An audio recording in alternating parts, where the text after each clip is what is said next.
Ladies and gentlemen, a new dawn is upon us, and after witnessing the size, gear, and overall strength of that Empire raid last episode, something dawned on me as well. We've been slowly but surely thriving, and all that gear we've been salvaging, coupled together with everything else we've been gathering since the start of this run, is inflating our colony wealth to the point where game-ending raids are starting to drop in. And that needs to be dealt with as fast as we can, because if another souped-up raid like that rolls in, I fear it will be the end of this colony, and we can't have that. I am committed to getting to that ship just as much as these ladies are. A full-blown plan will be executed, tying some loose ends here and there and making this a new chapter for our girls. Starting off with the easiest way to manage colony wealth, selling shit we don't need. Iguchi and Leonara are going to leave the map for the first time since they landed, putting Buckeye to good use and loading as much scrap as we can carry, making way to one of the Outlander factions closest to us in hopes of not only selling, but also gifting stuff. This way, we tackle 3 tasks in one go. We make some money, we relieve ourselves of unneeded wealth, and in the process, potentially make some allies, so everybody wins. You can call it an investment, really. They're going to take a few days to get back home, so back at base, we're hosting an assault between 2 factions, Asen and the Toxic Toxers. Man, this game just moves in mysterious ways. Asen are the ones we sent Iguchi and Leonara to trade with, so this might be a good chance to gain a bit of favor with them. So let's just invite ourselves up to the party. Hey y'all, come look at this. Well, I have a feeling today everything will go my way.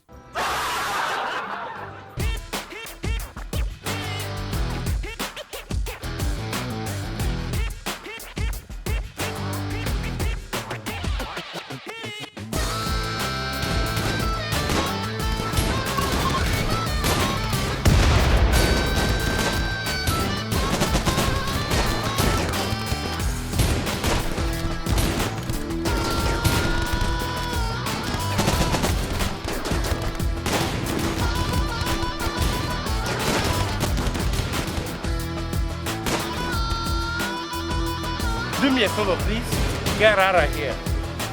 Get out of here, man. Shit, I'm saying. Not expecting the 2v1 now, were you? Asen took most of the beating. Honestly, they took all of it. We're unscathed and just happy to join in. A tag team to be remembered. You son of a bitch! Now they're putting these fools out of their misery. I'm pretty sure what you're doing is a war crime. Dare I say, horrible, dreadful, disgusting even.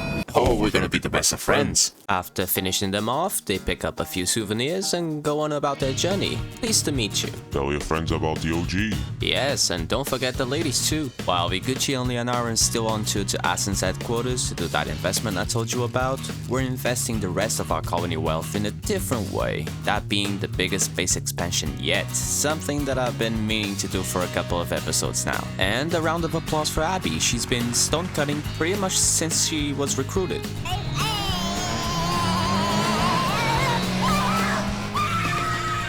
Well, we couldn't do it without her, so credit where credit is due.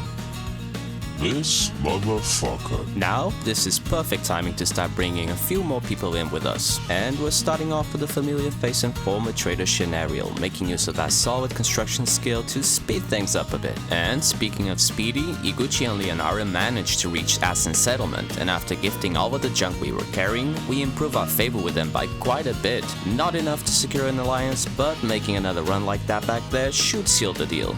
You gotta be kidding me. I wish I was, but at the end of the day, It is what it is. It is what it is.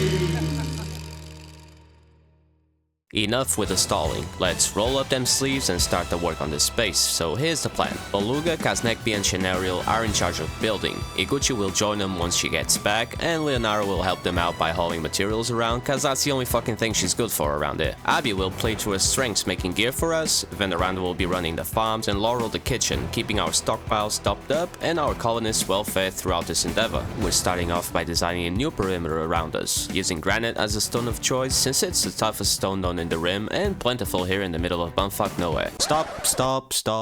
Okay, you guys are never going to believe this shit. A few people are visiting the colony, and check this out. Among them is none other than Iguchi's sister, Camilla Nam. But wait, there's more. Right after that, a trader caravan drops by, and Cody here is none other than Iguchi's great-granddaughter. Yeah, you heard it right. Don't get confused now, I'm not done yet, because apparently Cody is also Kaznekpi's stepmother. So does that mean that Kaznekpi is Iguchi's great-great-grand-stepdaughter? I'm gonna kill myself! My brain hurts. At this point, I just have a very simple question. What the fuck is going on? I don't know, homie. I'm just as confused. Okay, we can talk them up to join us, but Camilla is out of the question because she's incapable of talking, due to spending her childhood as a terrorist. What do you mean? What do you mean? What do you mean? Oh, and she grew up to become a pilot. Yeah, sometimes the jokes just write themselves. What do you mean they hit the second tower? Please don't ban me, YouTube. Let's swap over to Cody, who is capable of talking, so we'll send Iguchi over to see if she wants to join us. Why isn't it possible? It's just not. Why not, you stupid bastard? Cody belongs to Asen, so instead of us going back down there to secure that alliance, we can do that right here, right now. And after gifting some more junk we don't need, we've done it. Yeah, baby. Alliance secured and a damn good deal. deal. Because now, if we happen to get raided, as we often do, there's a small chance they'll drop by and help us. And although we couldn't get those two on board, we now have a whole faction on our side. Side quest completed, so with all due respect, fuck off, because I have a base to build. You need to leave! And amidst all that, that perimeter was finished. So, walls allow us to survive, but proper defenses allows us to thrive. And don't you dare think I'll be making a kill box. Those things are simply not my style, they're cheesy, borderline an exploit. Not to mention they make your base look like shit. So I'm not building one. Fight! I'm building two of them, motherfucker. North and south, cause the only fair fight is the one you lose. And oh, I'm telling you now, we are not losing this shit. I don't know if you're black, but you're definitely a Nick. See, even Savage gets it. I'm also designing a couple of training rooms next to the kill boxes to help our ladies hone their fighting skills even further. Things are coming along nicely, so nice that out of the blue a couple of polar bears wander in and join us. Genetically engineered ones known as Joris. These boys come in all shapes and sizes, usually referencing some movie or comic book character, but these ones, perfectly normal as the name suggests. They can be trained as battle animals, so I guess Veneranda will have a couple of bodyguards on hand. She already bonded with one of them and named him Ivana. Another cool detail about them is how you can ride them. That is so cool. Big ass dog. No, God! It's time to stop! No, God, please, no! No! This is legit making me want to play Russian roulette with 6 bullets in the chamber. Anyway, since we have a bit more brawn in the colony, I'm using this chance to introduce you to I swear that takes the dumbest name in the colony award. Whatever. We released her from that ancient danger last episode, and then we convinced her to stick around. I picked her up exactly for a particular set of skills, specifically in fighting. Just look at this. Good at shooting, good at melee with a brawler trait, thick skin, and a fast walker too. Not good at much else, but what more could I ask for? That's a dream fighter right there. Welcome, you absolute unit. She'll need a place to sleep, so bedrooms are going to be the next requirement. Hell, they're one right now. Abby's sleeping in the dining room, and now Scenario's in there too. Like, bro, just imagine you're trying to sleep, especially after cutting stone blocks the whole day, and there's this one person across the room munching on a full course meal. That's hilarious. Tell me.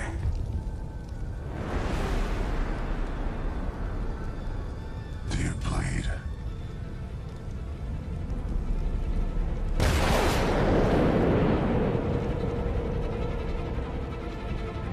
You will. So, I mean, that's so bad, damn. I'm taking care of that right now. Bedrooms to accommodate everyone, and I mean everyone. That prison is getting emptied today. And we'll be using marble, the other abundant type of stone out here. Not as strong as granite, but much more beautiful. Perfect for building bedrooms. And you know what? There's loads more to be built, so Sinan is jumping on board. He's one of the 3 that raided us back in episode 3, alongside Abby, and that weird thing over there we're saving for last. And trust me, you're so not ready for that one. I've been sitting on that secret for a while while now. For now, Stanton, yet another psychopath. As if Kaznekbi wasn't enough, like, look at the shit. She likes to sneak around at night and watch people sleep. What the fuck? Motherfucker, I do it all the time too. Stop being weirdos. So, back to Stanton. 48 years young, solid 8 points in shooting, and double passion in construction, and that's what interests me about her. She's nothing special, but either way, she has some good stats all around, and is also gay just like Veneranda, so there's potential for a love story in there, I guess. Oh, and an animal hater too. But I'm a good boy. Yes, you are. Don't let it break your heart, man. Oh yeah, that's something that truly concerns me. He had that heart attack back in episode 2 simply because, according to Rimworld, pugs have a life expectancy of 6 years, and he is now way past that point. So disaster can strike again at any given moment. We either get to that ship before that happens, or we research bionics to extend his lifespan. Can you imagine? The Mecha Savage? Yeah, I think I'm going with option number 2 there. And for that, we'll need an hospital. I'm placing that close to the entrance of the base so that if our ladies get hurt, we can access it quickly and effectively. Better be safe than sorry, right? Yep, and more protection is coming our way in the form of Philippines, an ex-soldier from the Empire we also picked up in episode 3 exactly for the same reasons as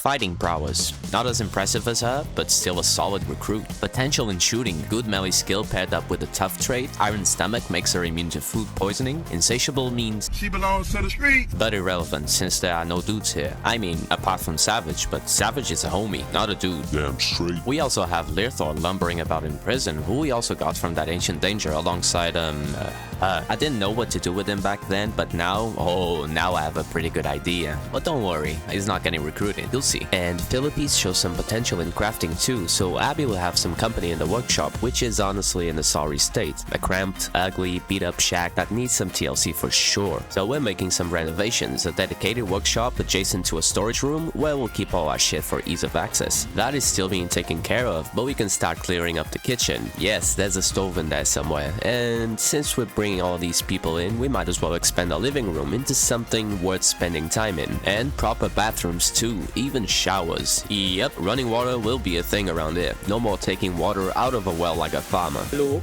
how are you? I am under the water. Oh shit, the farms! With this many people, we're gonna need to up the food production. So Laurel has been digging up rich soil from around the map for us to put down some more farm plots inside our base to keep our food production on par with the demand. She's also not incapable of doing plant work anymore, because the base isn't the only thing that's being worked on. The model has got a facelift too, simplifying it and fixing a few issues that I had going on. Like our boomalopes, they actually produce chem fuel out of the box now, and their living space also got an improvement. A barn for shelter and a hayfield for them to graze on. They're living their best life, and with chem fuel on the menu, wood power is no longer needed. Matter of fact, Kaznepi managed to crack a bit of research on geothermal power, so once that's done, power will be as solid as ever. Kaznepi needs a proper research lab. She will truly shine with a decent one of those, and since we don't need that big of a prison anymore, I'm cutting that down and repurposing the building into exactly that, a lab. And it's time to get Kay out of there and let you in on that secret. Here, I'll give you a couple of clues. For example, what is Iguchi doing there next to her? Still not caught up? I'll give you another clue then. Yep, Kay is Iguchi's youngest sister. I mean, it's pretty obvious, they have the same lips. Now seriously, she is absolutely terrible. I wouldn't take her in if it wasn't for Iguchi. Although she's decent at fighting and medical, she has one of the worst traits possible. Vengeful, and on top of that, abrasive. So a super unlikable colonist. It's going to be extremely hard for anyone to like her around here. In fact, they already absolutely despise her, mostly due to her appearance. You see, she's a hiveling, a bug person per se, but that doesn't mean there are no plus sides. She can shoot webs and immobilize enemies, and her wings allow her to move around without being affected by terrain, even make close distance fast jumps. But the best part is this, the ability to reproduce by planting parasitic eggs inside of other people, turning them into a host for their offspring. You can figure this one out, can't you? Now you know why I kept him around. Crazy to think we started this playthrough with these three and not much else to our name, taking in our first colonists in the form of Veneranda, and soon after engaging in hostilities with the Empire, leading us to capturing and eventually recruiting Kaznekbi in episode 2, followed by Laurel and Abby in episode 3. Shenariel tried to be slick and infiltrate us in episode 4, only to get stomped, sent to prison and recruited in this episode together with Sinan, Vithra, Philippines, and now Kate. We went from a shabby shelter to somewhat of a base, leveling that up once more in episode episode 2, with only an ideology room getting built in episode 3, and from that point on, not much else was done to the base. That is, until today.